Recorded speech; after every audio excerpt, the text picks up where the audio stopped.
Hola, hola, hola amigos, bienvenidos a un nuevo encuentro de Raíces de Sefarad, como cada jueves, encontrándonos con todo lo que tiene que ver con la cultura, con la historia, con las personalidades, como es el caso del día de hoy del mundo sefaradí. Hoy tenemos, yo diría, dos próceres, uno en la historia por la persona a la que vamos a referenciar y otro por la persona que va a hablar de este otro prócer. Dos próceres, realmente va a ser una noche para los que estamos aquí en Argentina, de lujo, de las tardes, de las medias noches, los que están por Europa. Así que gracias a todos los que están en vivo y también saludamos a todos los que ven la repetición por el canal de YouTube. Te saludo, Lili, ¿cómo estás?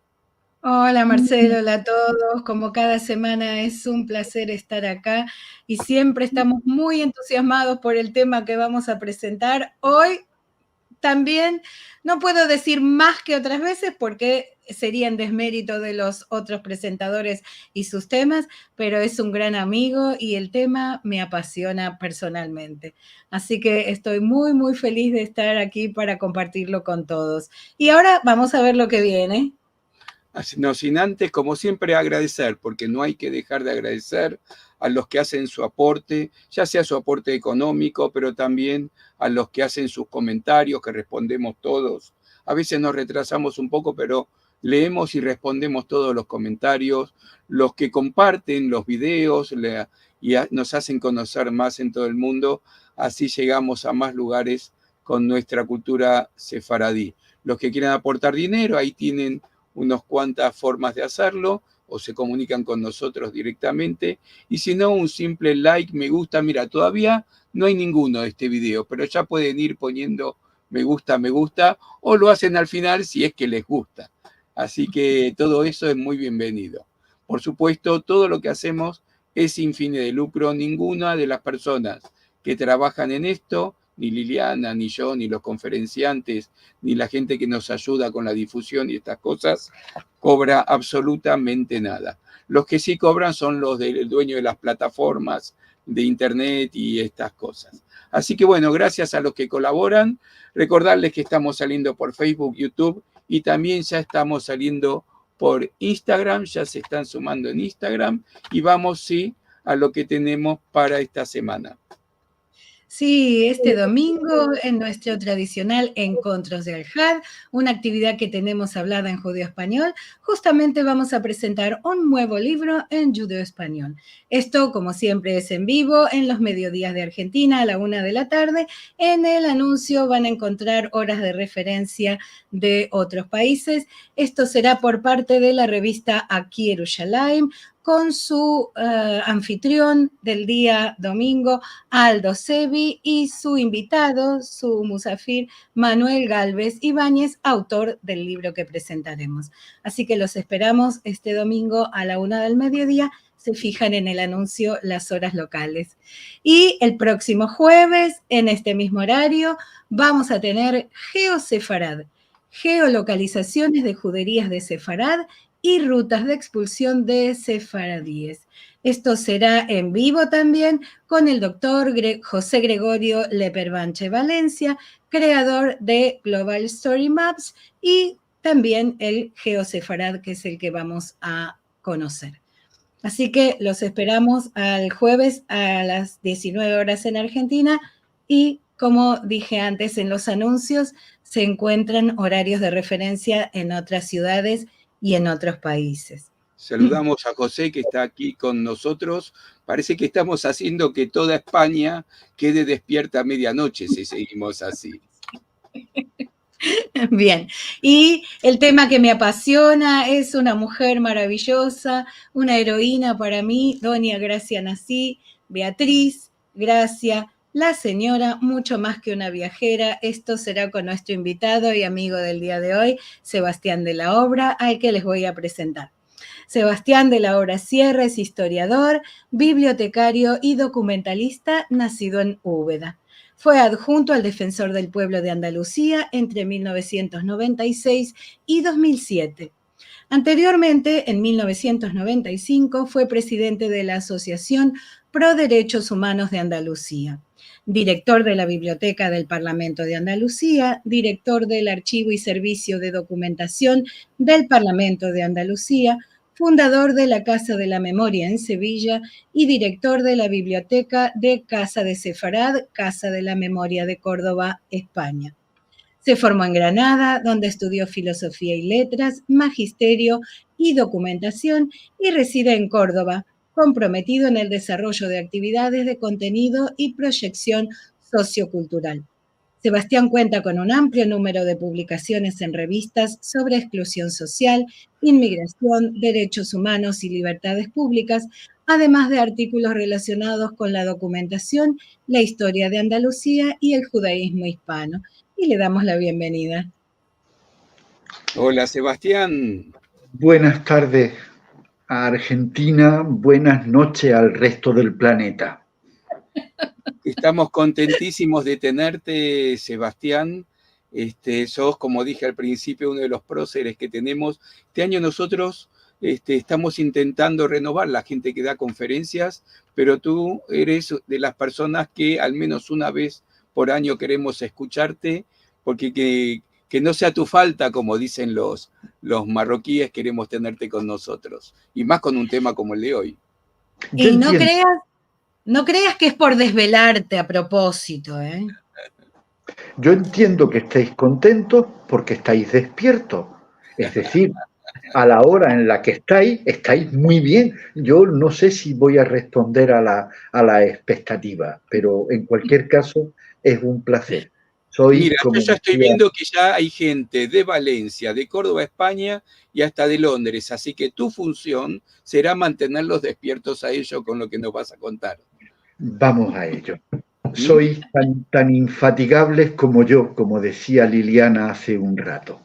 Bueno, ahí te escuchamos con mucha atención.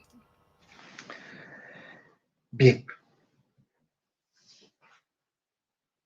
Yo quiero hablarles de una mujer sorprendente, excepcional, en la historia europea, en el siglo XVI, en la historia de las mujeres, aunque tengo que hacer una postilla. Me parece sorprendente que en los múltiples estudios interdisciplinares, feministas y de género de las últimas décadas, el personaje del que quiero conversar con los que están viéndonos o nos verán en los próximos días, es un personaje que ha reducido el espacio de investigación al mundo académico. Y no lo entiendo. No entiendo por qué esta mujer no ha alcanzado la cota de interés público que merece. Quiero hacer una primera apostilla. Cuando yo hablo de doña Gracia Nassí, de Beatriz de Luna, de la señora, que en determinadas ocasiones lo he hecho, no hace mucho, en el Museo Sefardí de Toledo, aclaro siempre que a veces me voy a confundir en mi explicación, porque en la tradición judía, y particularmente en la tradición sefardí, hispano-judía, continuamente cambiamos de nombre. Nuestros protagonistas, cuando los leemos, los estudiamos, los investigamos, a veces se nos cruzan los cables porque en un momento determinado de su vida o de su actividad o de su historia responden a un nombre y 3 años después responden a otro nombre y posiblemente 10 años después respondan a otro. Esa construcción y movilidad del nombre propio merecería una intervención exclusiva en el Centro Cultural Sefarad con vosotros o con quienes tuvieran interés, porque la construcción y la evolución del nombre propio en la tradición hispano-judía no solo produce una cierta esquizofrenia, porque nunca sabes bien qué nombre utilizar en tu explicación o en tu disertación, sino porque es una característica perenne, permanente, de ocultamiento, de simulación, de liberación, de movilidad del nombre propio. hecha esta incursión porque en algún momento le hablo de Beatriz de Luna. En otros momentos se me escapará y diré Beatriz Méndez. En otro momento diré Doña Gracia Nasí. En otro momento diré la señora. Y en otro momento diré Jana. Siempre voy a estar hablando del mismo personaje, pero no siempre responde al mismo nombre.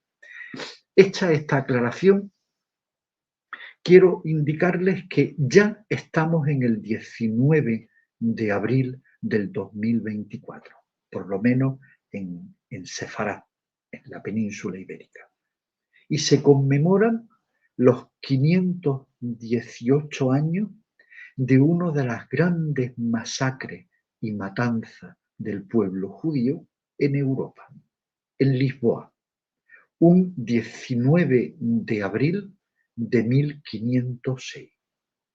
En la pequeña iglesia de Santo Domingo, perteneciente a la orden de los dominicos, los que regentan la Inquisición moderna durante bastantes años, se produce un pequeño incidente, un acontecimiento.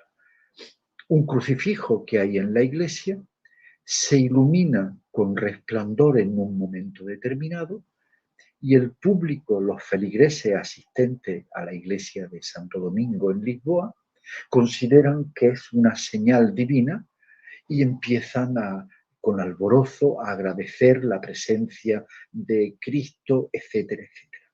Y alguien que está en la iglesia, curiosamente de origen judeoconverso, un cristiano nuevo, se atreve a levantar el dedo y decir, no, creo que no es un milagro, porque un elemento de madera, el crucifijo, no puede generar milagros.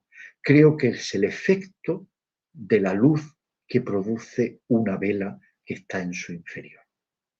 Ese pequeño detalle, ese pequeño incidente genera que una turba de fanáticos feligreses de esa iglesia prendan al judeoconverso, lo saquen a la calle y junto con alguien que también tenía dudas, lo quemen vivo.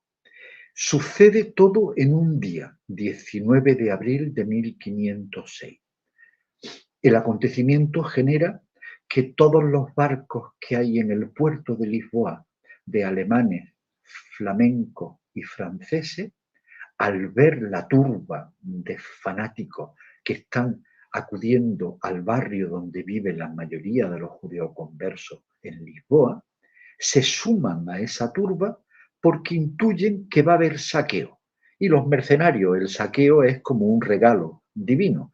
Acuden con ellos, le pegan a la gente, incendian los comercios, violan a las personas y hacen hogueras públicas, la mayor de ellas en la hermosa Plaza del Rocío, en Lisboa. Esa misma noche se queman 300 personas en esa plaza.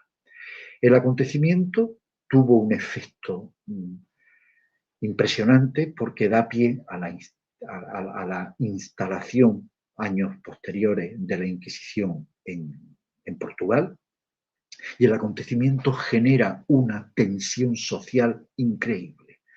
El propio rey de Portugal, cuando se da cuenta de lo que está sucediendo, castiga a 2 monjes dominicos que habían encabezado la turba, etcétera, etcétera. Así que estamos hablando 500 años después de un suceso que ocurrió en Lisboa, la misma ciudad donde 4 años después de esta masacre y matanza nace Beatriz de Luna, perteneciente a una familia de judeoconversos que habían huido de España. Bueno, huido es un eufemismo, que habían sido expulsados de España en 1492, la familia Míquez Luna, originarios de la ciudad de Soria. 4 años después, en 1510, nace en Lisboa Beatriz de Luna, bautizada con el nombre de Beatriz de Luna. Antes de hablar de quién es esta mujer, yo suelo, por mi defecto de historiador, y sobre todo por mi defecto de ser un hombre racional y científico, quiero situarle que estamos en el inicio del siglo XVI, que el continente europeo tiene una estructura socioeconómica, política y cultural muy peculiar. El Sacro Imperio Romano Germánico por primera vez reúne las posesiones de los Habsburgo en la actual Alemania, la República Checa, Eslovaquia, Austria, el norte de Italia, junto con la monarquía hispánica, con España. La figura estelar es Carlos V, emperador del Sacro Imperio, y Carlos I, que es la misma persona, rey de España, de la fusión que sus abuelos hicieron del reino de Aragón, el reino de Castilla y el reino de Navarra y el reino nazarí.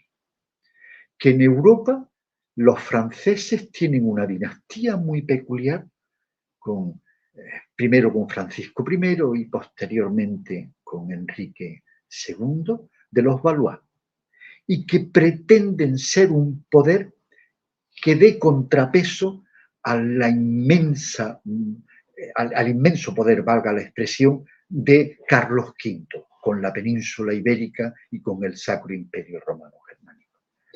Tenemos también la existencia de un reino en Gran Bretaña que está anunciando una nueva era de carácter sociocultural, la aparición del anglicanismo con la figura de Enrique VIII.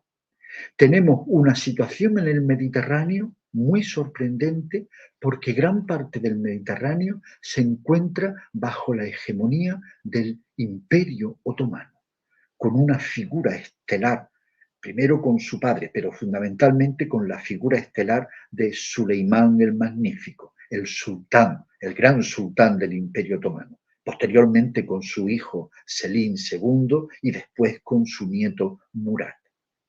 Tenemos una circunstancia de monarquía hispánica en la que llega mucha plata y un poco de oro del continente americano.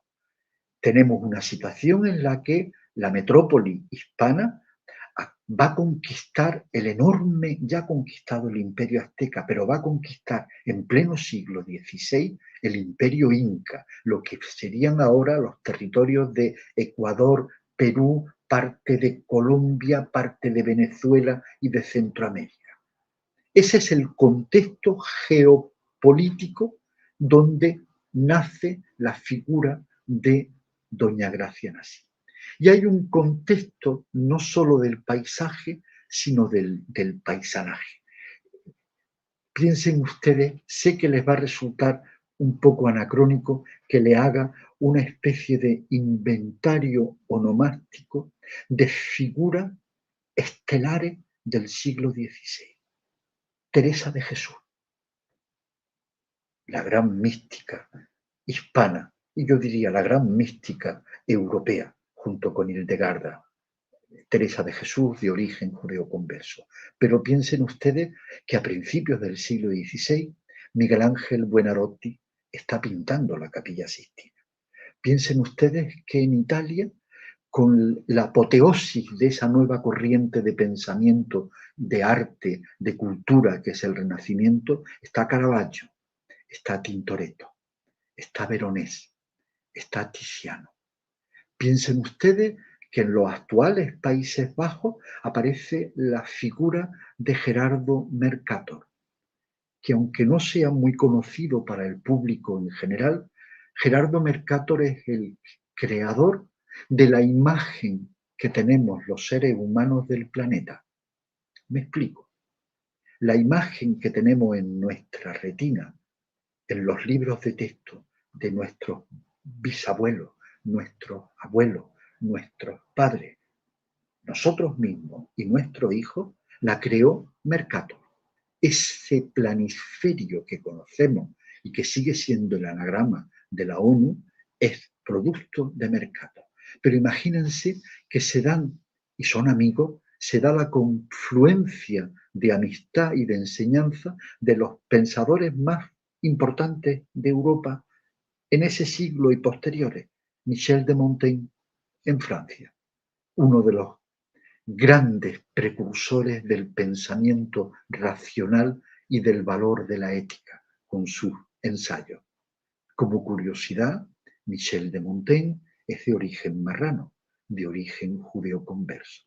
Su madre, una aragonesa que debió de ser valiente, huyó de la península a Francia. Era una judeo-conversa que es perseguida, llega a Francia y su nombre lo cambia y se hace llamar Antoinette de Loup, Antonia López. Curioso. Pero al mismo tiempo se da la figura de Francisco Vitoria, de origen judeo-converso, el creador del denominado hoy en día derecho internacional público, es decir, el fundamento de la Carta de Derechos Humanos y de la Declaración de Derechos Humanos de las Naciones Unidas. Es Francisco de Vitoria, de origen judeo-converso. Pero también se da la circunstancia de que en ese siglo aparece una figura estelar en el desarrollo de los derechos de los pueblos indígenas, la figura estelar de Bartolomé de las Casas, obispo de Chiapas, de origen judeo-converso. Cambió su nombre real era Bartolomé Casaus. Tenemos a la figura estelar, amigo de Teresa de Jesús, de Juan de la Cruz, el poeta místico con más belleza lírica en su poesía, con su cántico espiritual. Pero tenemos a los grandes científicos que cuestionan la realidad académica del momento. Tenemos a Copérnico y tenemos a Galileo Galilei, Eppur si muove, perseguido por ser heterodoxo, por ser crítico. Tenemos a Giordano Bruno, que es quemado en la piazza del Campo dei Fiori en Italia en el 1600. Heterodoxo donde lo haya y maestro de los grandes pensadores posteriores de la Ilustración. Giordano Bruno era un lector ávido de nuestra figura estelar en la tradición judía, de Rambam, de Maimónides. Tenemos a Shakespeare y tenemos a Cervantes y tenemos a Christopher Marlowe, los grandes escritores de la historia de la lengua española y de la lengua inglesa, de la historia universal de ambas lenguas. Tenemos a Fernando de Rojas, uno de los grandes literatos del siglo de oro español, autor de La Celestina, de origen judeo-converso. Tenemos a María de Cazalla, una de las místicas más importantes, perseguida y procesada por la Inquisición española, de origen judeo-converso. Tenemos a Juan Luis Vive.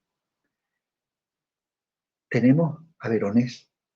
Tenemos a Alberto Durero, el pintor alemán que marca la trayectoria de la industria y del arte del grabado. ¿Qué es todo esto? ¿Qué va a ocurrir en el siglo XVI? Tenemos sucesos importantes como el saco de Roma. Carlos V quiere mostrar su poder imperial invadiendo la ciudad de Roma y provocando una enorme matanza.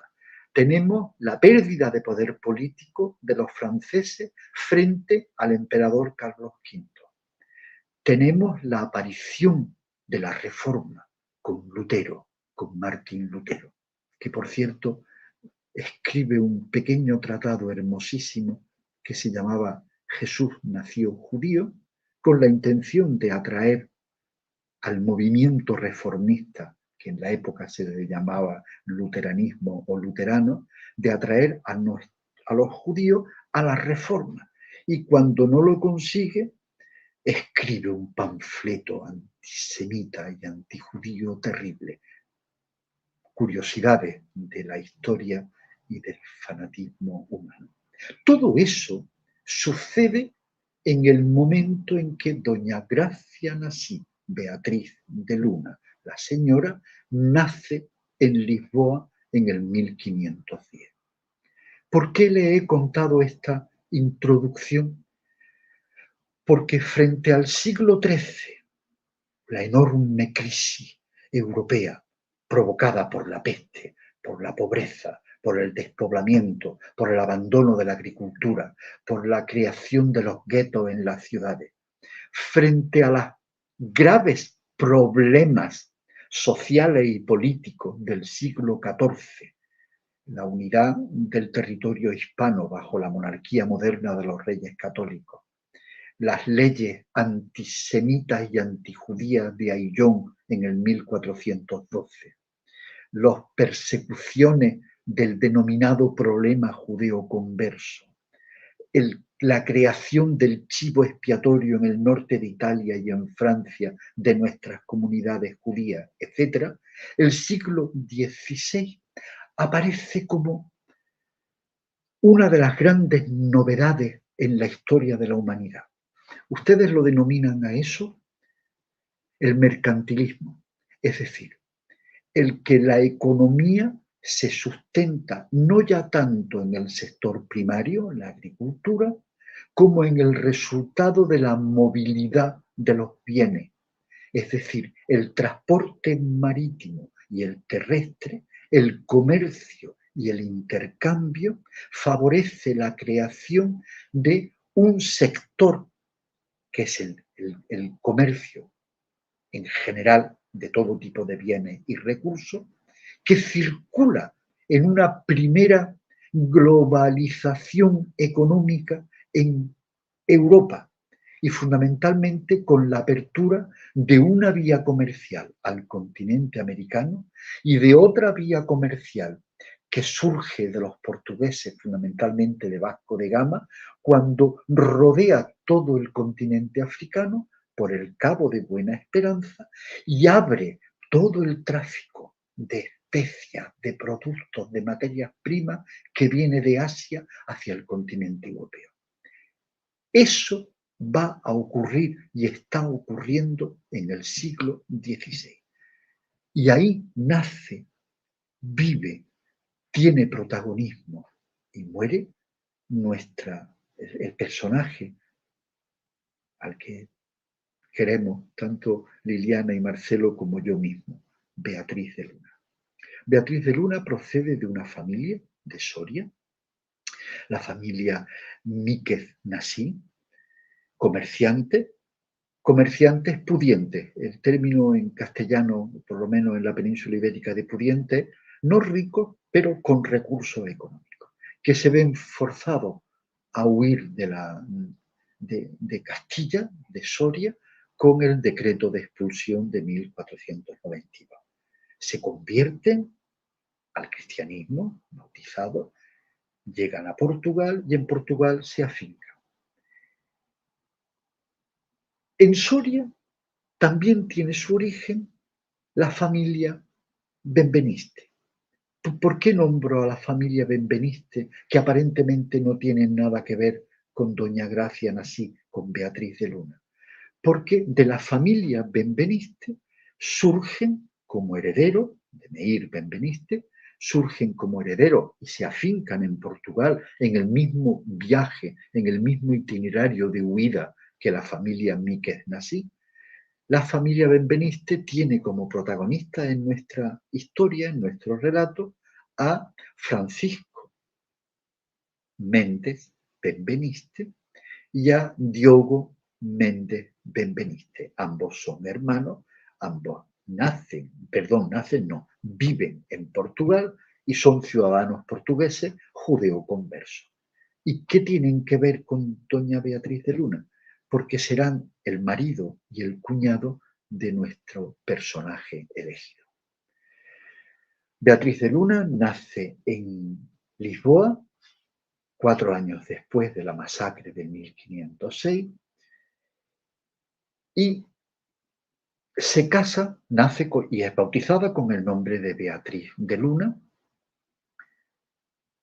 y crece en una familia pequeño burguesa y se casa en 1528. Tengo que tener las cifras porque Me gusta porque las cifras me permiten ubicarme en el tiempo y a partir de ahí desarrollar. Se casa con Francisco Méndez Benveniste, cuyo nombre judío es Semor Benveniste, y aparecerá a lo largo de la historia con ambos nombres, Semor Benveniste para las comunidades ocultas judías y Francisco Méndez para las comunidades de cristianos mayoritarias y hegemónicas en Portugal. Francisco Méndez se casa a la edad de 47-48 años y doña Beatriz de Luna, la joven Beatriz de Luna, se casa con él a la edad de 18 años. Francisco Méndez ha tenido la habilidad de montar un negocio llamado el Consorcio da Pimenta, el Consorcio de la Pimienta, y ha enviado a su hermano Diogo Méndez, cuyo nombre en hebreo es Meir Benveniste, Francisco Méndez es Semor Benveniste y Diego Méndez es Meir Benveniste. Lo envía a Amberes, en la actual Bélgica, en el territorio de Flandes, para instalar allí su consorcio da pimenta, puesto que los holandeses también están comerciando vía el continente africano hasta Asia con la pimienta que procede de las Islas Molucas, de la península indochina, de la costa de la India, etc. Este consorcio da pimenta da pie a que Francisco Méndez cree una entidad financiera que le sirva como infraestructura económica para su propia empresa de transporte marítimo y de intercambio, venta y compra de especias, de piedras semipreciosas, de piedras preciosas y de otras materias primas. Pues nuestra Beatriz de Luna se casa con lo que hoy, de una manera excesivamente simplificada, hablaríamos de un empresario emprendedor, términos que no son precisamente muy literarios. Se casa con él. Esta unión provoca que Beatriz de Luna vaya haciéndose, tanto en su relación afectivo-familiar con su cuñado, como con el propio negocio empresarial. Francisco Méndez se convierte, con su Banca Méndez y su consorcio de pimienta, en uno de los financiadores principales de la monarquía portuguesa. Al mismo tiempo, su habilidad y su visión en el horizonte, él financia dos de los grandes viajes de Vasco de Gama a través del Cabo de San Buenaventura en el sur de África, hasta Asia. Ahí hay un interés económico, de negocio, de emprendimiento, de curiosidad y de estar en el momento en que está surgiendo e instalándose los pilares del mercantilismo en la historia europea. Portugal es un país peculiar al que la monarquía hispánica le tiene echado el ojo y hay unos intereses dinásticos por casar algún miembro de la familia real española con algún sucesor de la monarquía portuguesa. Ahí se está fraguando lo que posteriormente se convertirá en la Unión Ibérica, la unión de España con Portugal ya en la época posterior a Carlos V. ¿Qué ocurre? En 1528 se han casado. En 1536 hay un suceso que marca nuestra historia.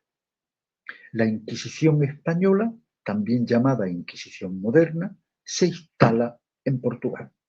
¿Qué significa eso?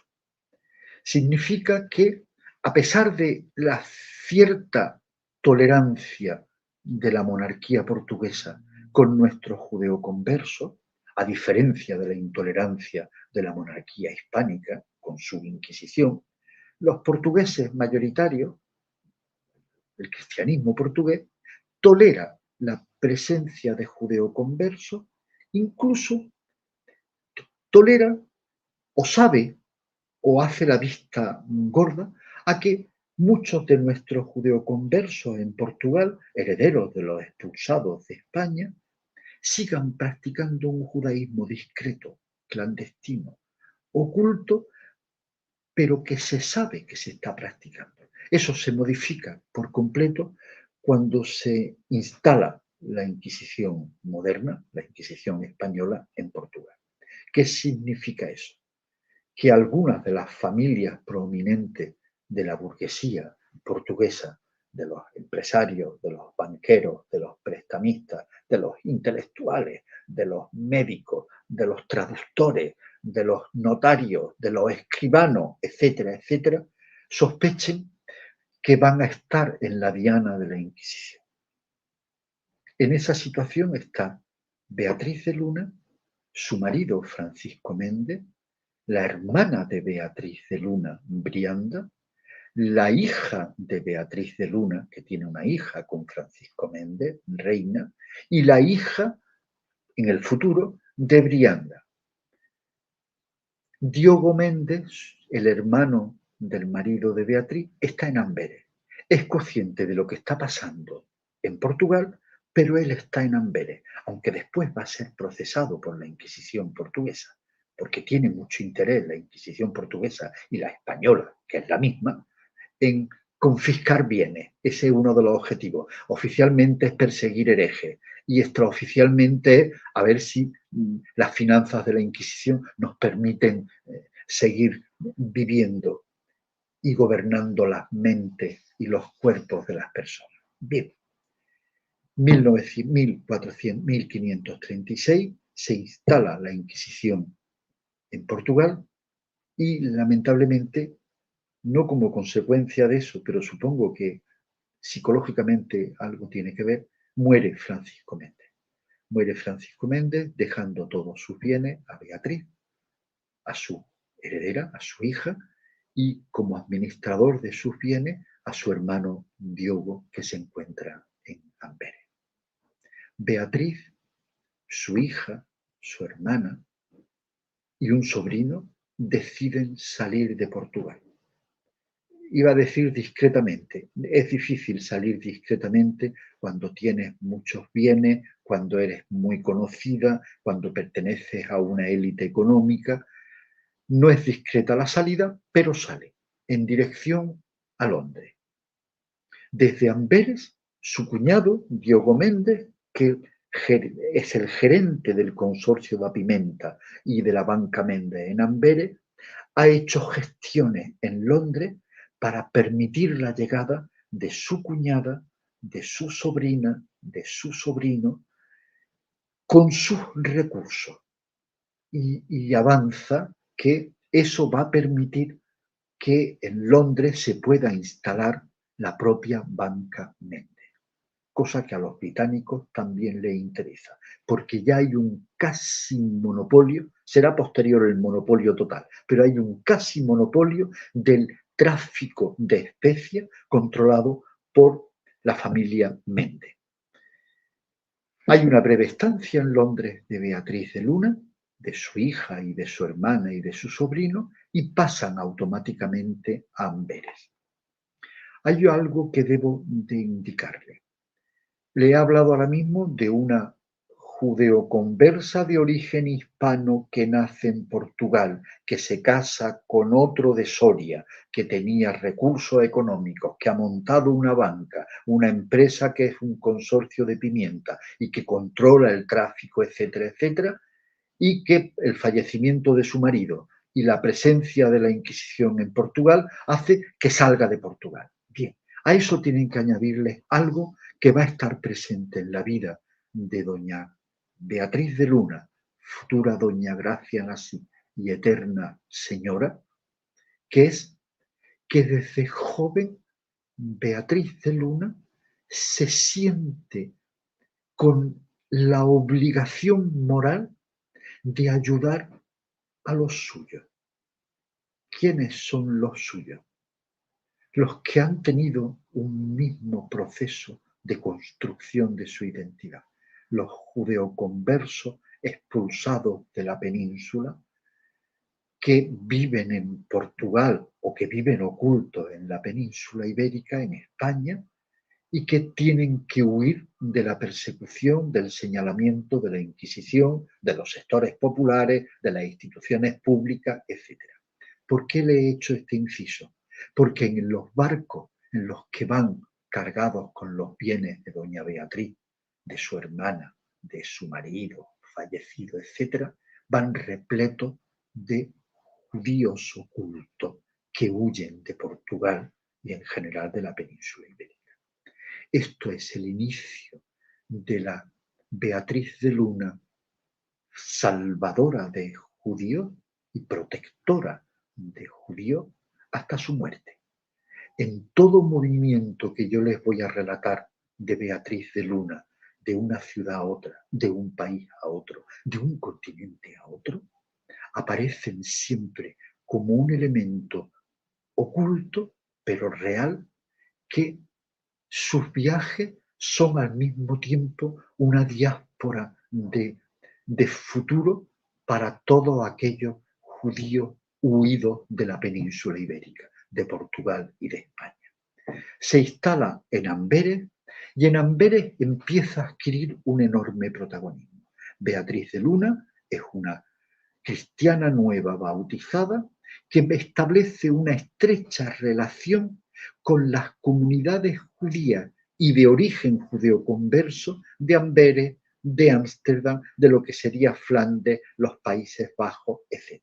Allí se encuentra también con su cuñado, digo cuñado, con el hermano de su marido, de Francisco Méndez, Diogo Méndez, que por cierto se casa con su hermana, Brianda.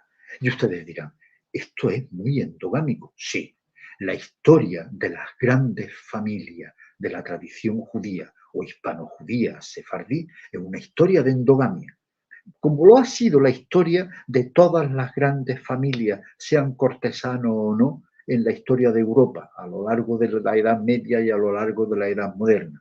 Esa endogamia tiene una explicación que no es solo de carácter religioso, me caso con los míos, es de carácter familiar. Los bienes que yo he construido no deben de perderse, así que es mucho mejor que yo me case con Francisco Méndez y que mi hermana se case con el hermano de Francisco Méndez y todo queda en familia. Los juicios morales los dejamos para después. Esto es así, fue así y así hay que contarlo. En los Países Bajos y en Flandes sucede una situación muy peculiar y es cierta tensión. Es curioso porque en las realezas y en las dinastías suele ocurrir, aunque no caigamos en la cuenta. Carlos V tiene de regente en Flandes, en los Países Bajos, a su hermana, María de Hungría, como regente. Y María de Hungría se encuentra con un territorio que no conoce muy bien, bajo el amparo del emperador, su hermano, Carlos V de Alemania y I de España, pero con tensiones propias de un lugar donde el nivel de tolerancia hacia las minorías religiosas es mucho mayor que el que ocurre en la península ibérica. Y ella debe de adaptarse. Pero el intransigente de su hermano, en este caso Carlos V, presiona para que la Inquisición hispana intervenga, para que María no sea su hermana, no sea demasiado tolerante. Y en todo ese juego aparece Beatriz de Luna. La inteligencia y la habilidad, el término sería habilidad, porque Beatriz de Luna no deja de darle préstamo a María de Hungría para campañas, para pagar a los soldados, para tal. Y Carlos V lo observa y pretende lo mismo, pero lo pretende amenazando. Nuestro emperador es muy curioso, propio de una concepción fanática de la existencia, que es la de no voy a negociar, voy a amenazar, pensando que la amenaza es la mejor fórmula para conseguir lo que uno quiere. Esa amenaza es que va a perseguir el comportamiento y las actividades del cuñado de Beatriz de Luna, Diogo Méndez, el hermano del fallecido Francisco Méndez. Y esa amenaza genera cierta tensión, porque María de Hungría, hermana del emperador, no considera que eso tenga que ser así, porque necesita la liquidez que le puede ofrecer una gran banquera, en este caso ya lo es, Beatriz de Luna. Y hay tensiones dinásticas, tensiones en Países Bajos y en Flandes, y la habilidad de Beatriz de Luna, que protege a su cuñado, que protege sus bienes, que concede préstamos a la regenta y que negocia con Carlos V la posibilidad de concederle préstamos. En esas circunstancias surge algo muy curioso, que es la hija de Beatriz de Luna. En España hablamos de un término, es muy buen partido. Y las monarquías europeas y la nobleza europea está deseando casar a la hija de Beatriz de Luna con alguien. Lo hace Carlos V. Carlos V le ofrece envía emisarios para ofrecer a Beatriz de Luna la mano de algún noble de su corte. En este caso, a Fernando de Aragón, un noble perteneciente a la corte de la emperatriz, de la mujer de Carlos V. El rey João de Portugal le ofrece la posibilidad de casar a la hija de Beatriz de Luna con un noble castañeira de Portugal. Hay todo. Beatriz de Luna es objeto de interés económico, político, familiar. ¿Por qué este interés? Porque Beatriz de Luna, junto con su cuñado Diogo, con su banca Méndez y con su consorcio de Pimienta, están creando una red sorprendente: Lisboa, Londres, Amberes, posteriormente Lyon, después Venecia, después Ferrara, después Ragusa, la actual y bella Dubrovnik, y después Constantinopla. Esa red, que no solo es una red para salvar a los judíos de la diáspora, sino que formalmente es una red económico-financiera, está rodeando al emperador Carlos V. ¿Entienden ustedes? Porque yo a veces digo que esta mujer le quitaba el sueño al emperador Carlos V. Literalmente le quitaba el sueño, porque no soportaba su poder económico. No soportaba, porque era consciente, que esta mujer aparentemente fuera una cristiana, pero continuaba manteniendo su identidad judía. No soportaba que esta mujer se relacionaba con el rey de Polonia, con los reyes de Gran Bretaña, con Enrique VIII, con los reyes de Francia, con Enrique II, con los nobles de la Toscana, del duque de Toscana o del duque de Ferrara. No soportaba que mantuviera una relación económica con el rey de Portugal. No soportó nunca que mantuviera un estrecho vínculo con el Imperio Otomano. Había rodeado de intereses financieros que en cualquier momento podían dañar al imperio de Carlos V y a la monarquía hispánica. Eso lo hace esta mujer. Si hago una excursión breve, si esta mujer estuviera hoy en día, ni la directora del Banco Europeo, ni la directora del Fondo Monetario Internacional sería considerada como una de las grandes figuras financieras y económicas del planeta.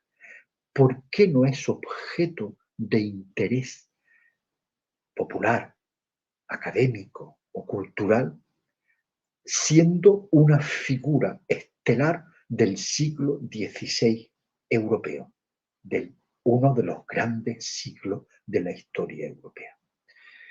En Amberes se recrudecen las tensiones. Carlos V, entre que te pido un préstamo y no me lo concede, entre que te ofrezco novio para tu hija y no lo acepta, a todo esto Beatriz nunca aceptó ninguna de las proposiciones. Lo hizo con inteligencia, con cierta habilidad y con cierto cinismo, pero desechaba, dada la juventud de su hija, etcétera, etcétera, etcétera. Las habilidades desarrolladas por una mujer inteligente que siempre nos sorprenden, pero que casi forma parte de su genética, de una genealogía genética, valga la expresión. En Amberes están sucediendo cosas. Hay una crisis social importante con las minorías y sobre todo la Inquisición hispana está queriendo meter mano en un espacio donde surgen figuras dentro del mundo judeoconverso influyentes como escritores, como poetas, como financieros, como impresores, etc. Hay abierto un proceso inquisitorial en Portugal contra Diego Duarte, contra Diego Méndez, el cuñado de Doña Gracia, de Beatriz. Ven ustedes cómo a veces se me escapan los nombres que ha ido sucediéndose a nuestra protagonista. Le abren un proceso inquisitorial. Beatriz de Luna le entrega préstamo y cantidades y le promete cantidades a María de Hungría, la regenta de los Países Bajos, para que ese proceso no se lleve a cabo y se olviden y se anulen las actividades contra su cuñado, y construye una estratagema que es estar preocupada, y ella, su hija y su hermana se van a retirar a un balneario, Chapelle, no muy lejos de Amberes, para descansar. En el proceso en el que informa de su descanso en el balneario, se construye toda una, entre comillas, caravana de bienes, baúles, joyas, dinero en papel, etcétera. Se realizan transferencias a Lyon, a Venecia y a Ferrara, a distintos bancos y entidades financieras de los fondos acumulados. El caso es que toda la familia de Beatriz de Luna, ella, su hija, su hermana, su sobrino y su cuñado, en principio, abandonan Amberes, se instalan brevemente en Chapelle y de ahí viajan hasta Lyon. Salen huyendo de la amenaza, otra diáspora más, de la amenaza de la Inquisición hispana sobre sus bienes, sobre su familia y sobre todo sobre su cuñado. Con ellos se acompañan también Duarte,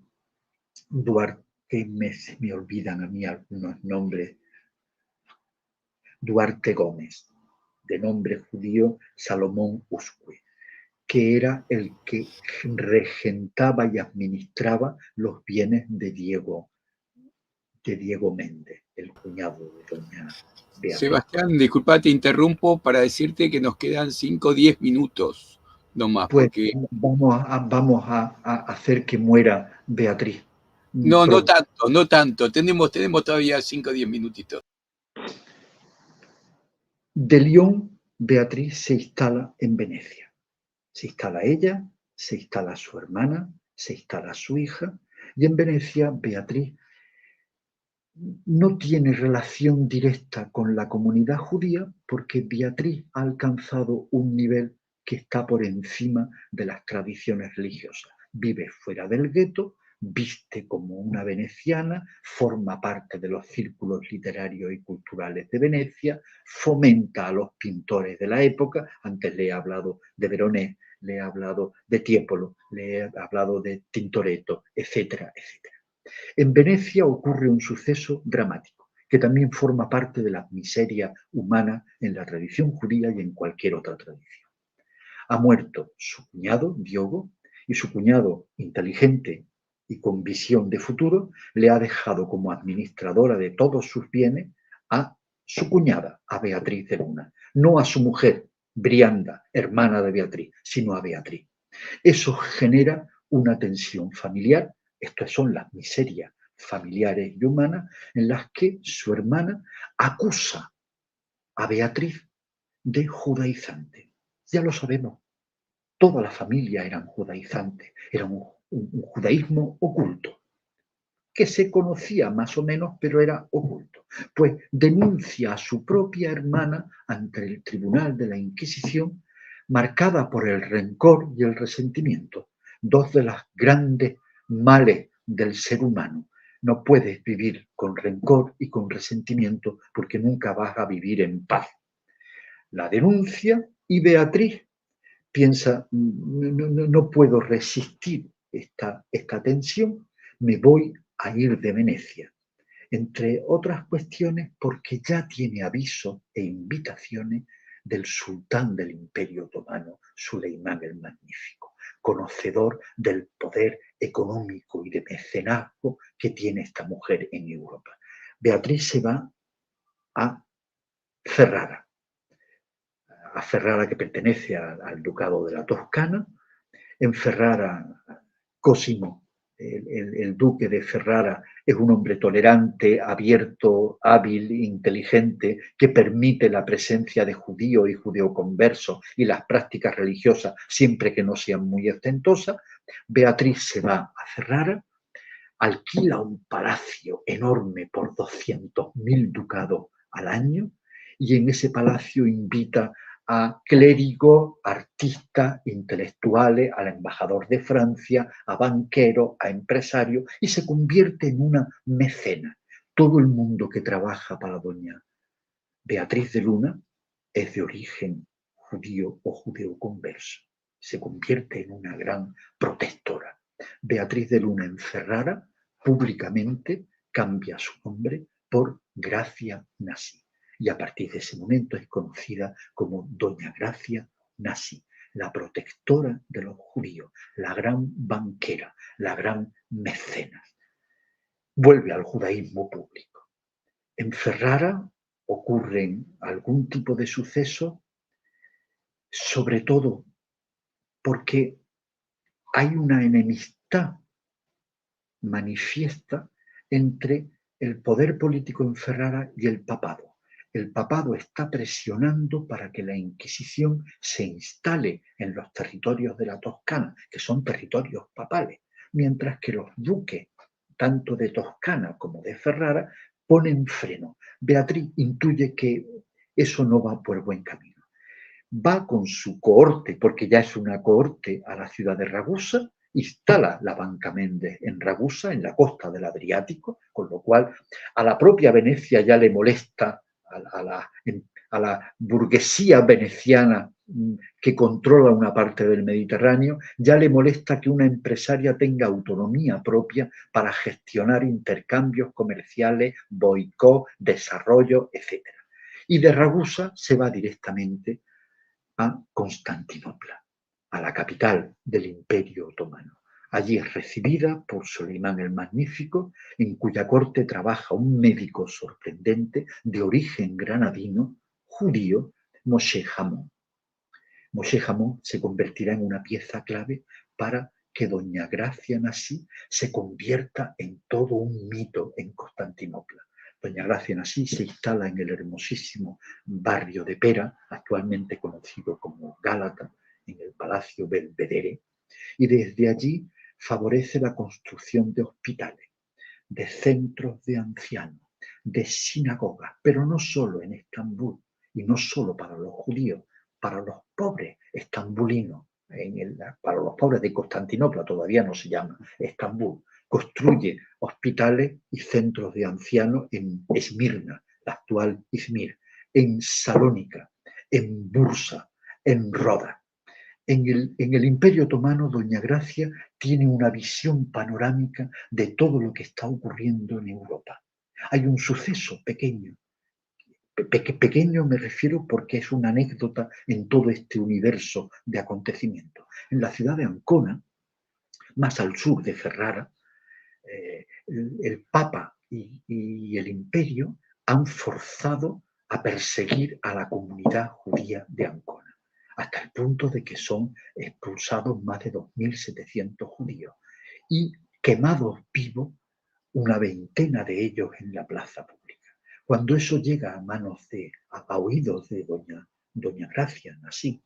Doña Gracia Nasí organiza lo que podríamos llamar hoy en día un boicot internacional al puerto de Ancona y logra que los rabinos de todo el Mediterráneo hagan un anatema contra lo que está pasando en Ancona. Que las grandes empresas de tráfico marítimo no lleven sus barcos al puerto. Que Venecia, que Ferrara, etcétera, le hagan el boicot, hasta tal punto que desvió todo el tráfico marítimo que iba a Ancona hacia la ciudad de Pésaro. Todo esto sucede hasta el momento en el que el Consejo Municipal de Ancona pide una entrevista con el Papa para decirle, ya está bien, estamos arruinados, se está hundiendo la ciudad, le rogamos que no persiga más a la comunidad judía de Ancona y a los herederos de esa comunidad, los judeoconversos. Eso lo hace doña Gracia Nasí en un ejercicio de política diplomática, de amenaza, de boicot económico, de movilización de todas las comunidades, embajada, Francia, Polonia, Portugal, Venecia. Eso lo hace doña Gracia Nasí. Y el último detalle que quiero contarles, porque se me ha hecho muy rápido toda esta conversación, es que en un momento determinado, doña Gracia Nasí le plantea al sultán la posibilidad de alquilar un lugar en el planeta muy, muy curioso y muy hermoso por 1000 lingotes de oro al año. Ese lugar es el lago Tiberíade, al norte de la Alta Galilea, en el actual Israel. El lago Tiberíade lo quiere convertir doña Gracia Nasí en el hogar de nuestros judíos errantes y en la diáspora por todo el Mediterráneo. Consigue desarrollar un proyecto, consigue alquilarlo. El sultán le dice, ahí tiene el lago Tiberíade, cada año renovamos el contrato, el usufructo, y doña Gracia Nasí, y sobre todo su sobrino, que se casa con su hija, primos hermanos, entre ellos Joseph Nasí, nombrado duque de Naxos, una bella isla del Egeo, por el hijo de Suleimán el Magnífico, Selim II, pues consiguen instalar naranjos, moreras, apicultura, desarrollan la industria textil, abren un centro junto con Safed para el estudio de la Torá y de los textos litúrgicos y sagrados del judaísmo.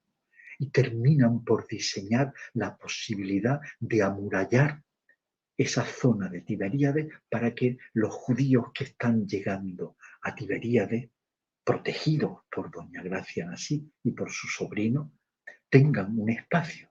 Eso provoca, una vez que muere doña Gracia Nasí, provoca que los cristianos de la Palestina histórica y los musulmanes reaccionen diciendo no queremos a los judíos en esta tierra, no queremos que vuelvan. Y el proyecto de un hogar judío pensado, trabajado y construido por doña Gracia Nasí se vino abajo una vez fallecida ella y una vez fallecido su yerno sobrino Joseph Nasí. Pero esa es otra historia. Les recomiendo que busquen.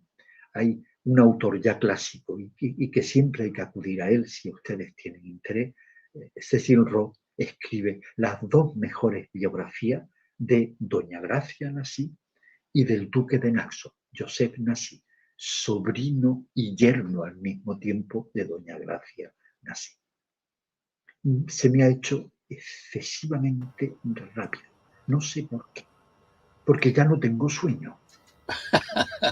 La adrenalina que ha subido y no sabes cómo estamos nosotros ahí arriba con ganas de seguir, pero bueno, tenemos el compromiso de la gente de no pasarnos de la hora. Ya nos pasamos, nos vamos a pasar un poquito más porque hay comentarios también que queremos leer.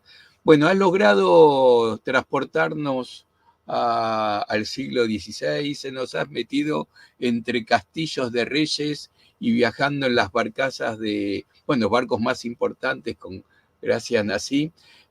Antes de leer los comentarios, quiero recomendar, yo separé un pedacito de un video, pero no tenemos tiempo. Hay una película que se llama Pasaje Secreto, que no es exactamente la vida de ella, es una recreación sobre la vida de ella, pero tiene mucho que ver, así que búsquenla porque no está fácil de conseguir. Yo voy a ver si está en alguna plataforma o algo para recomendarla. Vamos a leer los comentarios porque estamos muy ahogados de tiempo. Lili, ¿querés leerlos? Para vosotros es muy temprano.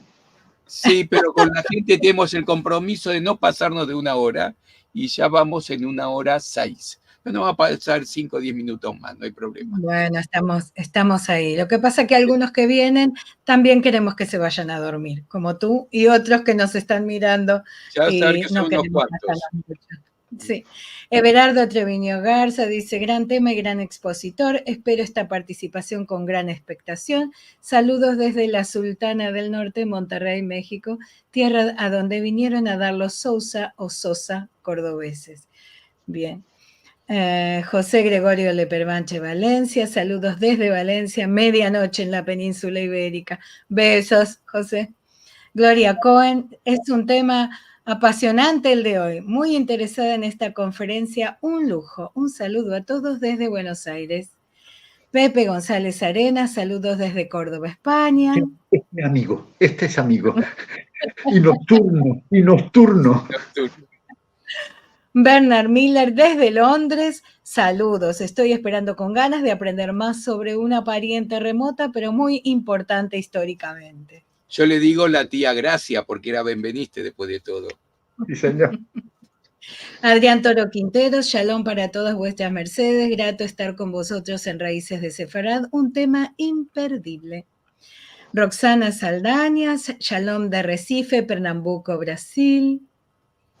Daniel Cavazo, saludos, buenas tardes, buenas noches, saludos desde Monterrey. Betty Estrada, saludos desde México. María Pía, saludos desde California. Beto Matarazzo, el querido amigo, Har Pesach Kasher Besameach para todos, que la paz nos alcance a todo el pueblo judío, y yo agrego, y a todo el mundo. Amén. José Gregorio, que nos dice, muy interesante el mapa de ruta del barco de Beatriz de Luna desde Portugal a Londres y Amberes, cargado de judíos que salían de Portugal. Y nos pone un hashtag. Rutas marítimas. Es un fanático de los mapas, lo vamos a tener la semana que viene aquí. Y dice, y más interesante el nombre Semag, una de las variantes de nuestro apellido Semag, de Valencia, Semag, etcétera, de las formas distintas que se escriben. Ezequiel Martínez, gracias por todo, Jape Saxameag.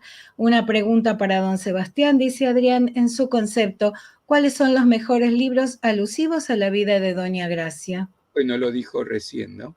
Lo dijo hace un ratito.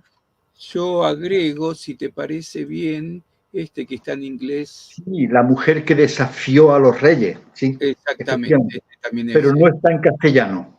Ah, no. No. Lalo Tregara, excelente presentación, Sebastián, de la obra, un talentoso narrador que contagia su pasión por el sefardismo, tema que toca, tema que lo enriquece y lo sabe comunicar de manera difícilmente superable. Totalmente de acuerdo. Adrián dice, otra pregunta. ¿En qué preciso momento efectuó doña Gracia su retorno al judaísmo? ¿O fue un proceso gradual, sucesivo? ¿Qué rabino o rabinos propiciaron su retorno? Nunca dejó el judaísmo. Otra cosa diferente es que se reconoce públicamente como judía en Ferrara, pero nunca abandonó. No hay un retorno al judaísmo. No hay ningún abandono del judaísmo. José que nos dice, tendremos que ir al puerto de Ancona a conocer esta historia. Muy buena. Vamos a ir para ahí en algún momento. Y Bernard dice, qué retrato histórico-cultural más emocionante. Una presentación genial. Podría haber escuchado por horas. Muchísimas gracias. Tal cual. Y José dice, ¿cuál es el autor de las biografías? Cecil Roth. Cecil. Ah, claro. Jorge Salvatella, mi muy querido Sebastián, Jordi Salvatella de Cuernavaca, México.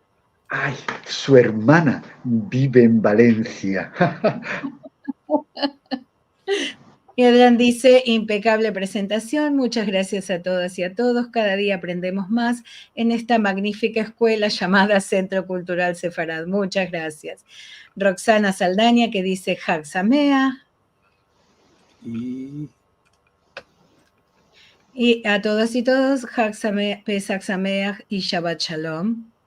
Y ya están todos. Bueno, si les gustó, no se olviden de poner el like también. Bueno, Sebastián, como siempre, nos dejas con ganas de más. Pero yo tenía ganas de más, sinceramente. Sí. A las 2:15 no sabía si iba a resistir, pero una vez superado el Cabo de San Buenaventura de África, ya a viajar. Mira, yo creo que... Perdón, eso se llama pasión por lo que uno hace. Y ese es un don del relato que tienes que es maravilloso, porque así como dijeron en los comentarios, yo también escucharía por horas, te he escuchado personalmente en Casa de Sefarad en Córdoba, y es verdad que no hay manera de quitarte la atención solamente hablando. Cuando me pongas una copa de vino, yo ya me callo. Sí. No quiero que te a distancia. Ha sido un placer a ver qué te estar parece. de nuevo con vosotros. Un placer colaborar con el Centro Cultural Sefarad, contigo, Marcelo, y contigo, Lidiana. Aquí estoy, encaneciendo mis sienes, pero con la misma curiosidad y pasión que siempre. Muchísimas gracias. Mira, cuando contamos con la colaboración de gente como tú, a quien queremos muchísimo, pero además admiramos sus conocimientos, nos sentimos como si uno se pusiera a jugar al fútbol con Maradona o con Messi, porque entendemos que estamos con los mejores. Y esa es la sensación que tenemos con gente como tú. Un placer, muchas gracias. Nos vamos, Lili. Nos vamos, gracias, Sebastián, a dormir ahora. Buenas tardes, buenas noches. Buenas noches.